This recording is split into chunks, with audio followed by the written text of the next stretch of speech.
I'm going to be making honey teriyaki fried gluten balls, or seitan. It's going to be vegetarian. If you want it to be vegan, just don't use honey. I think this is vegan. Yeah, this is vegan. Very teriyaki is vegan. So if you want it to be vegan, just don't use honey. Use like agave nectar instead. But anyways, so I have about, I would guess this is about 3 pounds of gluten flour. And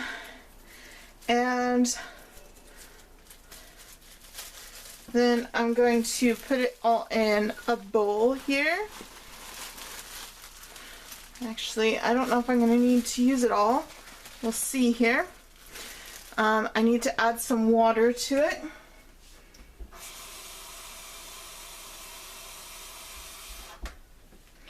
And get it to like a dough consistency.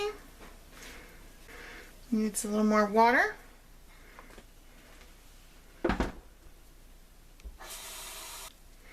Still needs more water. Look at how stringy it is. That's going to be good for making our gluten balls. This is really good gluten flour. I'm just going to do this kind of in the sink here until I get it to a nice doughiness. Okay, I think that's enough water there.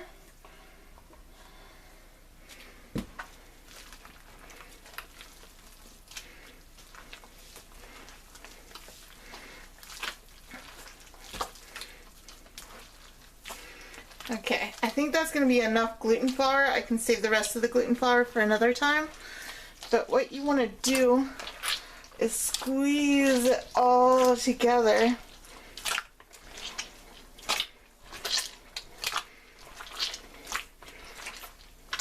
Gluten is a really nutritious protein, and some people have gluten intolerance. If you have a gluten intolerance, you don't want to eat this, but for most people, they can handle gluten just fine. So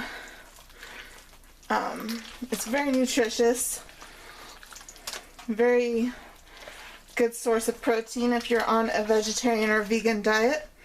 I'm going to add a little bit more water to this.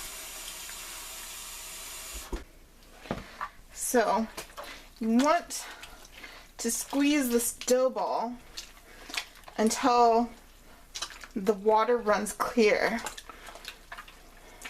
which can take some time, by the way, so be patient.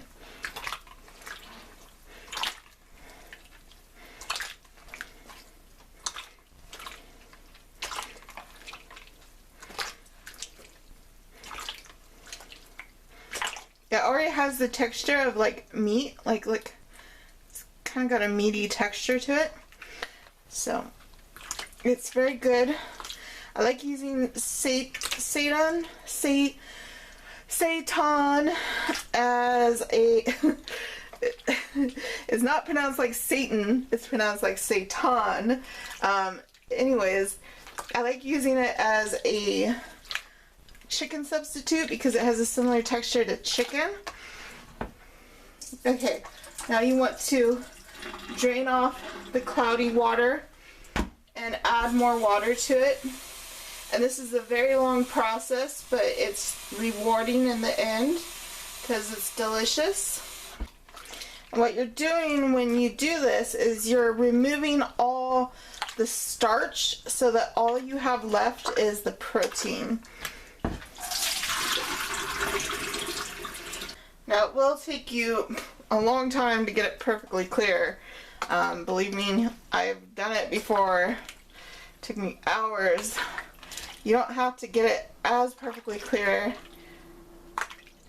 you know, but try and get it as clear as possible. Look at that. It's coming together. It's turning into a nice protein. I would say this time it's really coming together quite nicely compared to last time I made a gluten roast. I think this is better quality gluten flour than I used last time. That's gonna be our meat substitute. I think I might use, I don't know, should I season it? We're gonna have the teriyaki sauce. So I think there'll be enough salt and flavor in that. I don't think I need to season it. Okay, I think that's good enough for me. So now we're gonna get to frying it. Okay, let's get our pan heated up. We're heating that on medium high. That's a little too high. I'm gonna turn it down to like 7 or 8. And then gonna add our oil.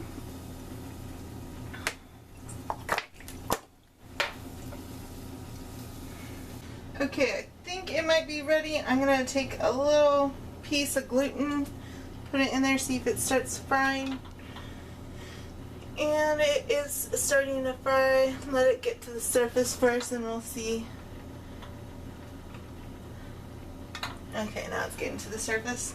So I'm gonna just break off little chunks of gluten, put them in there to fry. Okay, let's start turning them.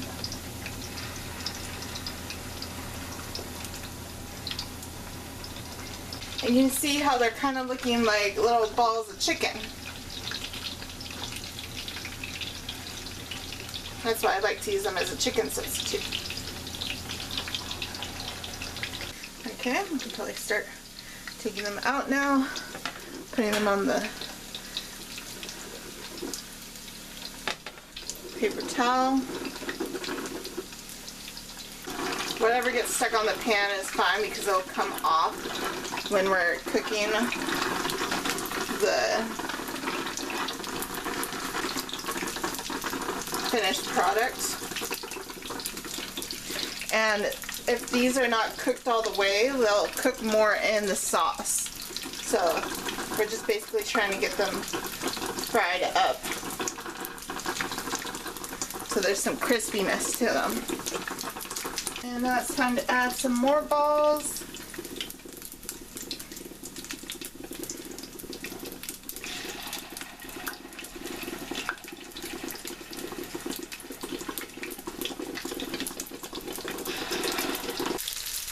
Okay, now I'm going to drain some of the oil. Okay, I'm going to leave a little bit of the oil still in there just to keep it getting crispy. And I'm going to add the rest of the seitan back to the pan.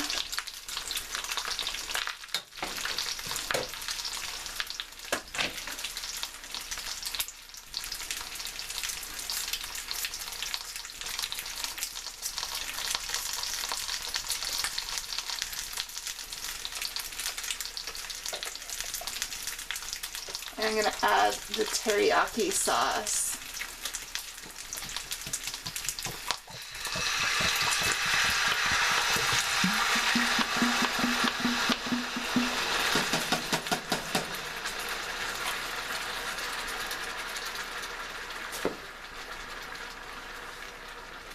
Now I'm going to add the honey. Of course, if you're vegan, use agave nectar.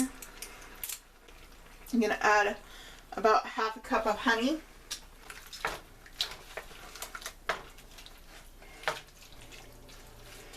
We need to turn this back up to 7. Look at that.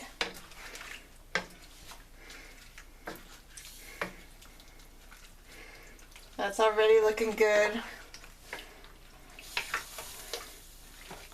Does that look just like chicken? Yum. That looks so good. So basically you want this to boil down until it gets all sticky.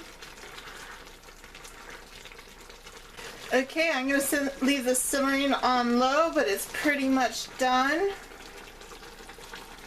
I'm going to dish myself up some of this delicious seitan.